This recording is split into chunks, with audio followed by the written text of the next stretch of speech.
Hi, everybody. My name is Manoj Ramnani, and I'm the founder and CEO at SalesIntel. Welcome to the SalesIntel Show, the Pipeline Pioneers, where our goal is to help the community learn from the experts, from the leaders, from the practitioners as to how to build the most optimal pipeline for their businesses. Because pipeline is the heart and blood of any business. And we believe that generating pipeline is not just the responsibility of BDR team or marketing, it's the team sport. It truly takes a village to build a pipeline that converts into revenue. Today, I am excited to have Courson from Rattle on the show. Cole, welcome to the show. Thank you, Manoj. Appreciate it. Yeah, super excited to chat today about pipeline and the breadth that it brings into organizations. Yeah. I am a founding go-to-market and account executive at Rattle, where we are trying to change the way the enterprise applications are surfaced into different platforms like Slack and Microsoft Teams. Oh, that's great. So, Cole, in your role at Rattle, how do you influence the pipeline generation? Yeah, I would bucket this into two categories, one being the primary, right? So I'm a full cycle AE. And so by nature, my job requires that, for me to do good at my job, I have to be creating some level of pipeline because I don't have a BDR or someone to do that for me. And so whether it be email or call or LinkedIn, right, I'm fully responsible for my pipeline generation. I would say the other piece is just being a Rattle employee, right? How I present myself at, SaaStr or Dreamforce or OpStars, right? How do I create pipeline as just a Rattle employee to do best by the business, right?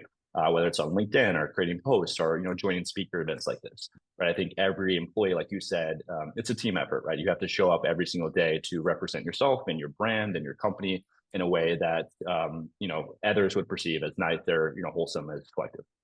Absolutely, absolutely. Does take a team effort to build pipeline. So last year was tough. Cole. Last year it was hard for lots of Incredibly. companies. Macroeconomic headwinds combined that with so many things were changing on us. Lots of companies just did not hit their revenue goals.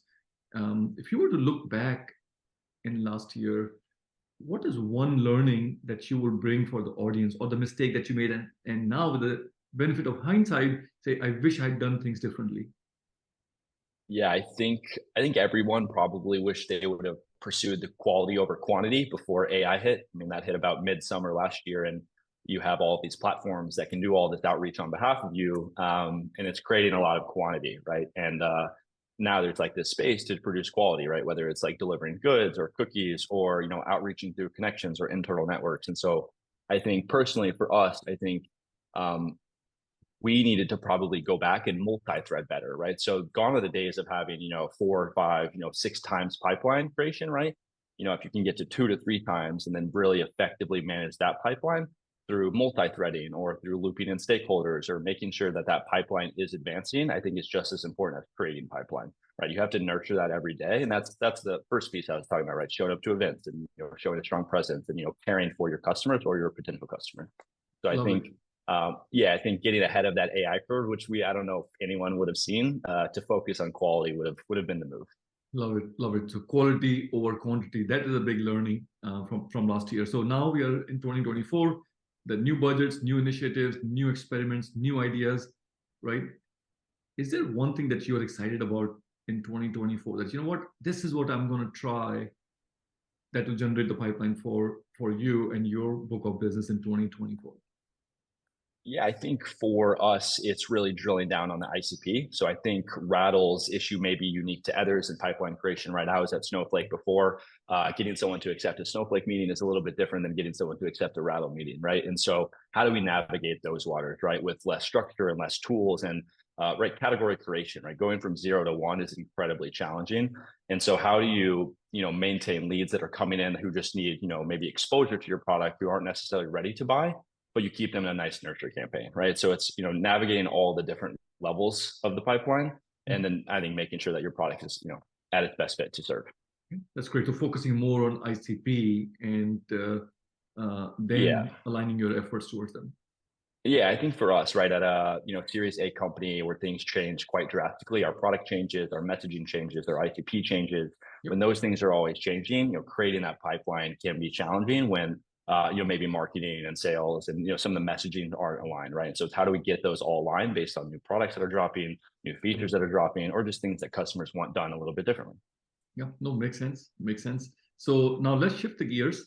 We're going to play an interactive game, right? An exercise where I'm going to share my screen and you get to invest the 100 pennies that are given to you across multiple channels. As we know, growth comes from many channels, right? Your pipeline creation happens through multiple channels.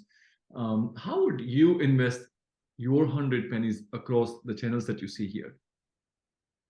So if I was speaking directly to Rattle, currently we lead with lots of sales-led growth. And so if I had pennies to allocate, no, I would begin to put pennies in marketing-led growth versus sales-led growth. All right. So you tell me, how many pennies do you think you'll put on marketing? This is Let's your let's canvas. This is your pennies. Like your goal is very simple. 20 Invest to pennies. generate the most optimal pipeline for your business. Yeah, so I think attribution wise, I think 20 pennies for marketing for Rattle would be quite helpful. I think the next bucket that's particularly interesting to Rattle individually is the community-led growth. We have found a significant piece of our closed won deals are from past champions or the community who is already aware of us and is engaged in us and loves and experiences our product with a delight. And so I'd say I'd put 30 pennies there.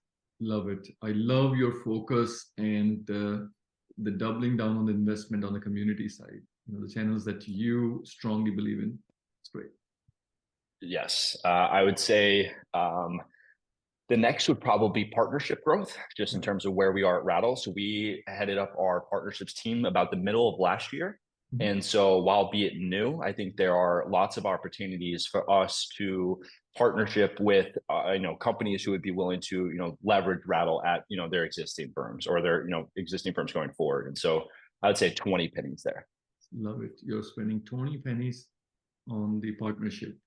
It's great. I would spend. So I would say the other piece would go to sales-led growth. I would say 20 pennies there. I think it's incredibly important to have the people, in the field, continuing to be in the field, right?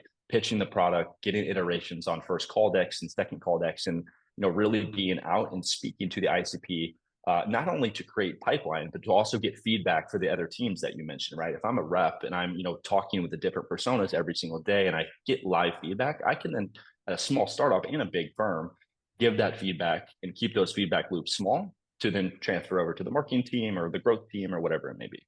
I love it.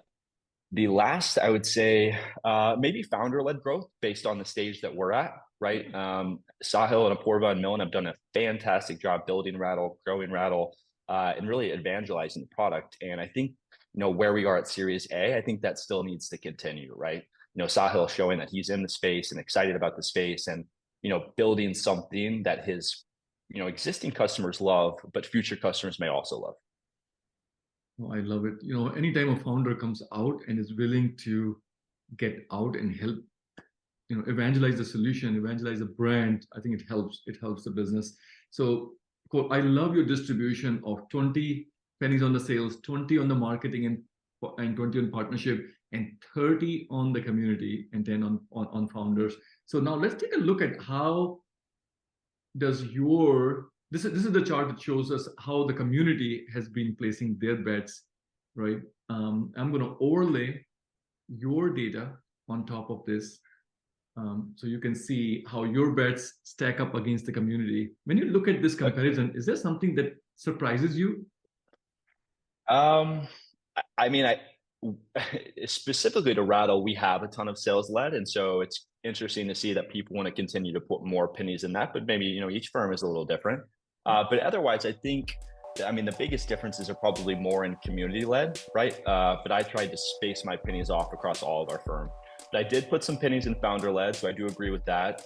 Partnership led, we put some there, and then marketing, we're almost tied, right? We're 1 for 1, right? So I do agree with that. There always needs to be big bets here are community and the partnership.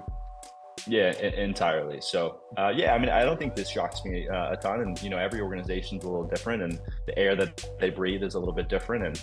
And that this probably reflects that. Perfect. This is amazing. I would love to come back in a few months and talk to you about your investments, especially as it relates to community marketing and partnership to see how those bets are placing out. But thank you so much, Cole. We really appreciate you joining the show. Our audience are going to get value from this, so thank you so much. Thank you so much, Manoj. I really appreciate it. You guys are building an awesome tool over there, and yeah, looking forward to staying in touch and hearing how this all progresses. Yeah, same here. Looking forward to it.